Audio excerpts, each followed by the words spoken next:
Okay. Thank you. Okay. Let's start from the beginning. What inspired you to start Creative Stone, and how did your journey in this industry begin? How did your journey in the industry? Yes. Okay.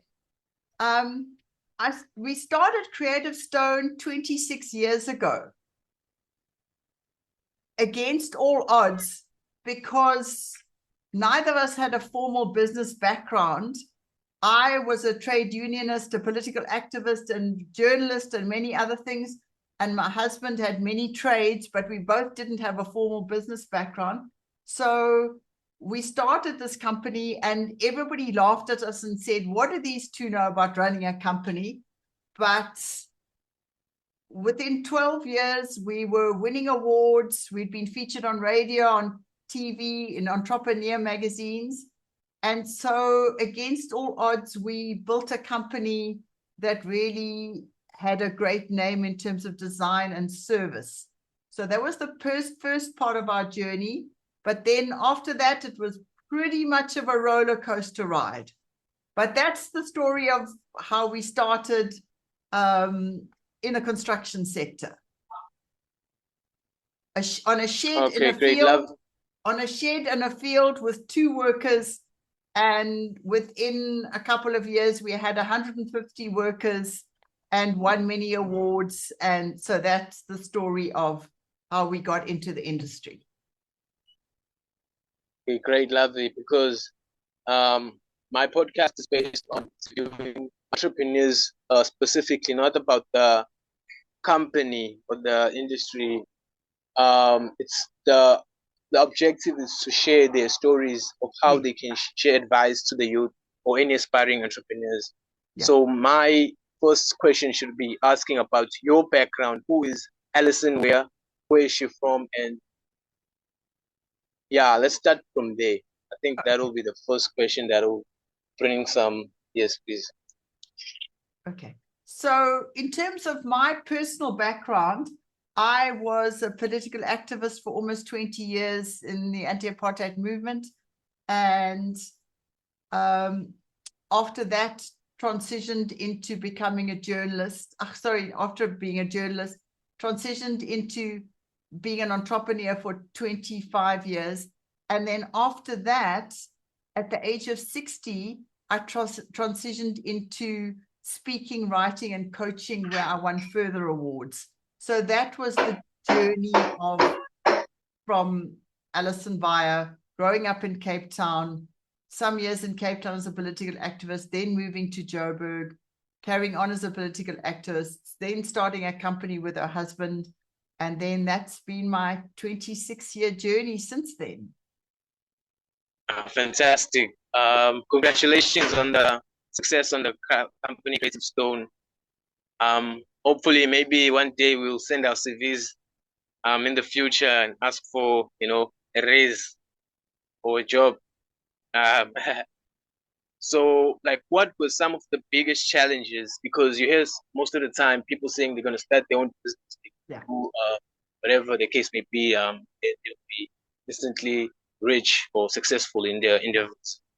What were the biggest challenges you faced in the early days of building Creative Stone company? That's a great question. The challenges in the early days were we tried to get some funding, but we battled to get funding. So we just had to start very small, very humbly, and just work incredible hours. So we started off quite small on a little show, in a construction show. And even though people didn't know we had a small factory on a field, our stand looked impeccable. It looked really professional. Our little brochure looked incredible. So people thought we were a much bigger company than we were because of how we portrayed ourselves. So that was our first business lesson. Look how you want to grow into. Even though you're starting humbly, we dressed incredibly smartly. We looked professional. Every inch of our stand was professional. And even the established players that had been around for a while looked at us and like, who's this new kid on the block? So that was the early days. We were incredibly humble. We worked phenomenal hours. It was 7 years before we could afford our first holiday at a simple 3-star place. So 7 years of just absolute wheel to the, just working relentless hours, up at the crack of dawn. Our kids were 2 and 3 when we started the company, just worked phenomenal hours, working till midnight. And that's what it took. And so often when I speak about entrepreneurship, I don't speak about policies and procedures and those kind of things. I speak about the human face of entrepreneurship and the mental mindset of what it takes to stay so humble, to stay committed, to stay courageous, and to just put one foot in front of the other. And we had terrifying moments throughout our journey. And halfway through our journey, we hit a devastating internal fraud inside the company of our trusted bookkeeper of 8 long years. And she took us to the tune of more than 10 million rand, which is the equivalent of about 25 million rand today. And she'd been an incredible bookkeeper, so we trusted her, and it was just such a shock. So that's all documented in my book, just that journey, that roller coaster ride. But out of that fraud became our greatest gift, because out of that fraud, we had to rebuild the company, build better systems, rebuild staff morale, rebuild our marriage, which had taken strain through all of this. And I had to rebuild myself. And then I started on a health journey 14 years ago and literally changed my life from anxious, depressed, extreme yo-yo dieting to now an athletic ambassador for integrated living a life at a hang of a pitch at this point in my life. This morning I got up at 5. I've done 3 interviews in the middle of Johannesburg today in 3 different locations. And here I am on a podcast tonight.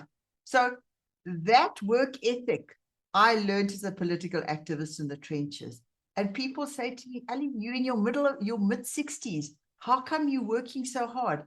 I said, I was inspired by the leaders of that time, that you work till 3 a.m., you do whatever it takes until it's done. So I hope that gives you some sense of the roller coaster ride. Definitely.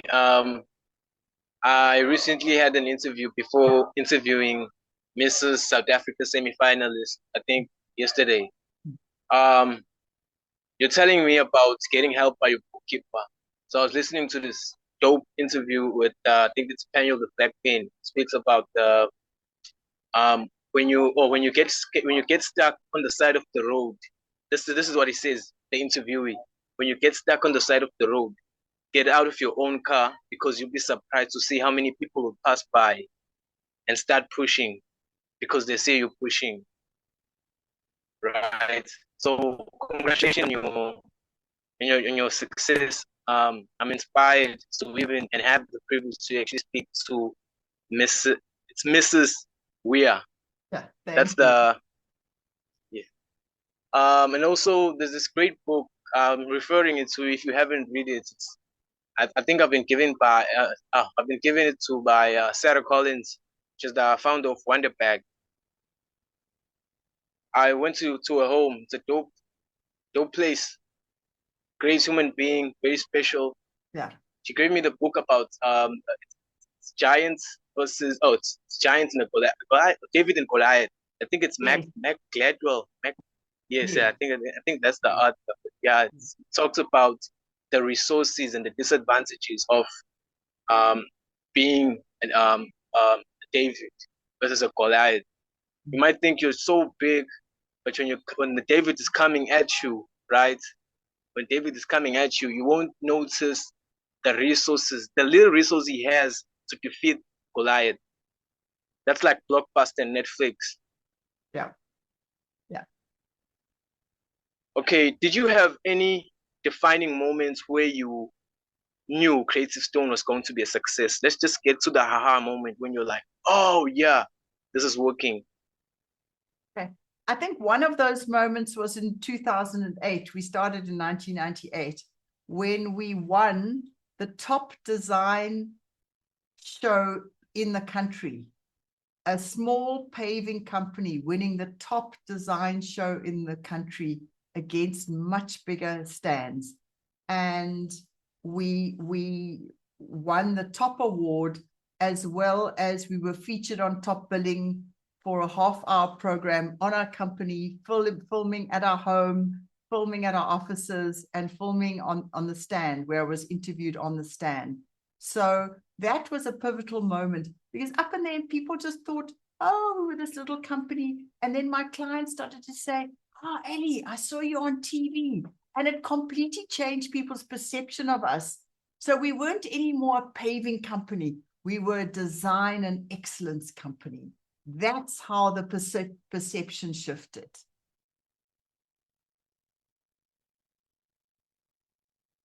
Okay. Another question I have, how is innovation important in your business? You're involved in architectural design, you're involved in creating new, whether it's painting, when you're working with granites and you're mixing it with limestone and other any resources that you are trying to implement in the industry that's going to make you spark differently to other competitors.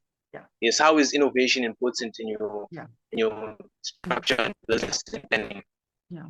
We knew right from the start that innovation was key if we were going to stand out against other people. And I don't call other companies opposition. I have a very different take on business. I have a very spiritual approach to business. I don't regard anybody as my opposition. I regard them as collaborators in the industry, and what can we learn from them? So right from the beginning, we positioned ourselves as people who understood architectural trends.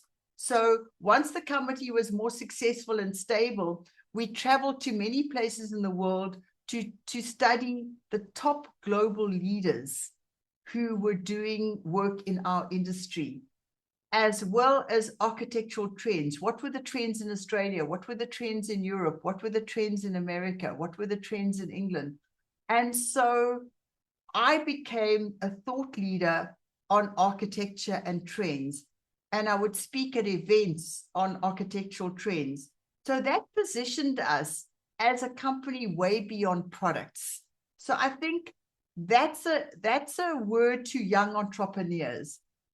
How can you position yourself as a thought leader in your field? That is what's going to set you apart. But it means being so passionate that you eat and sleep and drink whatever your industry is. So we would watch architectural programs. I would read architectural books. I would read articles. So that, I think, is how innovation, and then we obviously brought that through into how we innovated in terms of trends. So in the early 90s, when we started, then there was a lot of trends of slightly more European style architecture, Tuscan architecture, and influences from Europe. And then the market shifted completely to far more modern architecture, far more big, dramatic stepping stones, far more modern, edgy designs.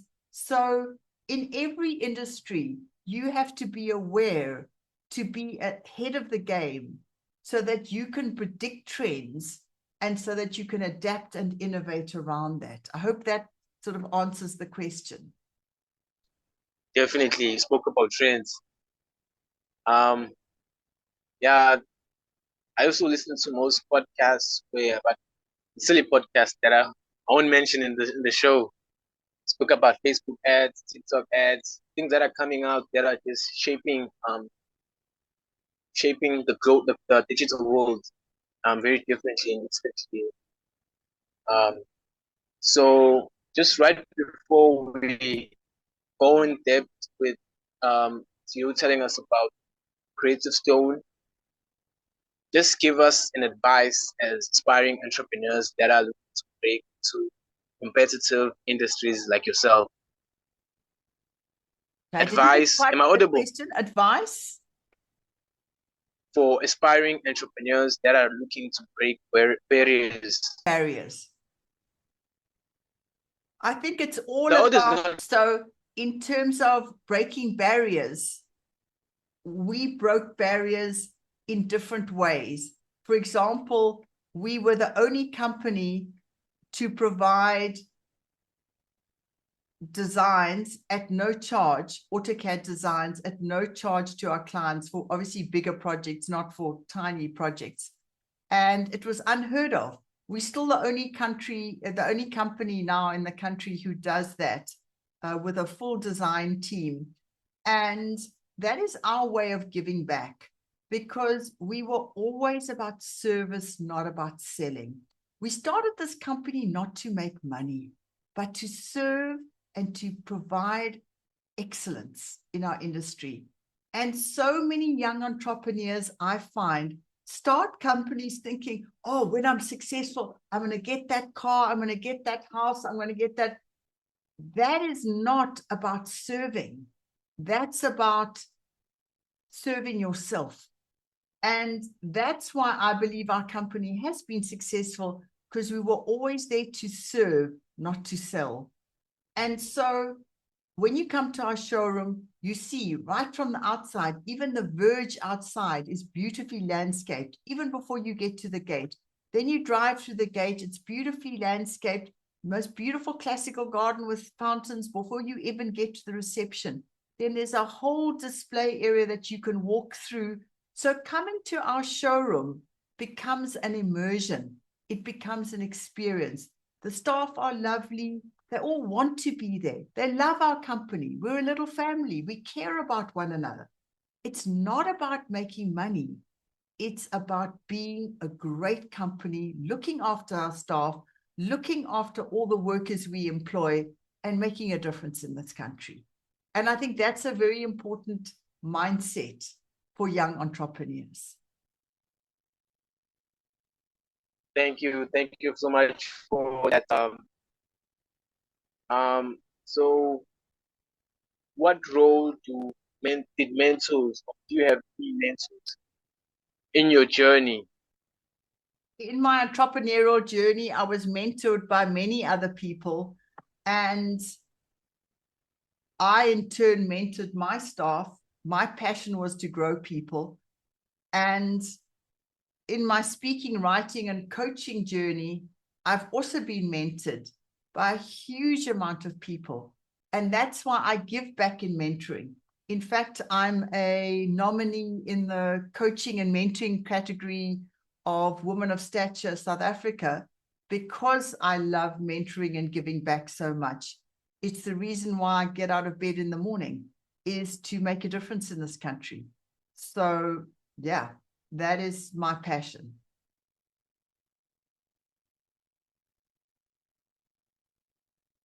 Okay, last question. What's next for Creative Stone? Any exciting projects or expansions on the horizon? Yeah. We're always constantly innovating and constantly bringing new products. At the moment, we're developing very large stones for 1.2 meters by 1.2 meters, massive stones. And we're constantly breaking the barriers of design, creating different finishes, ground concrete, different finishes, different looks. So we also looking at creating a new showroom, a consortium with other people. So yeah, we just constantly innovating, and I have a great management team who help us run the company, because now my husband and I are older. We are serial entrepreneurs. I'm involved with 4 different companies. He's involved with another 4 different companies. 2 of them are mutual, but that's how we give back. we collaborate, we do joint ventures with other people, we help build up other collaborational ventures. So that's how we grow, is not just one company. We grow by giving back, by helping others up.